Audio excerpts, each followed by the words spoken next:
Hey everybody, this is Mr. Chris. I'm just showing off the results of my nature scavenger hunt.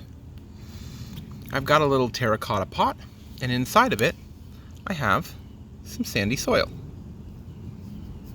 I have a little rock to put in it. I have a twig to put in it. There's my list. What else? Let's see. I have a yellow flower, and I have a colorful leaf. Go. I have a green leaf and a little red berry. I have a white shell, and I have a couple of seeds from my palm tree.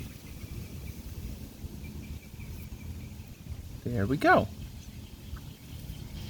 There's a couple of things from my garden that I was able to find on my nature scavenger hunt. So you give it a try and see what you can find. See you later.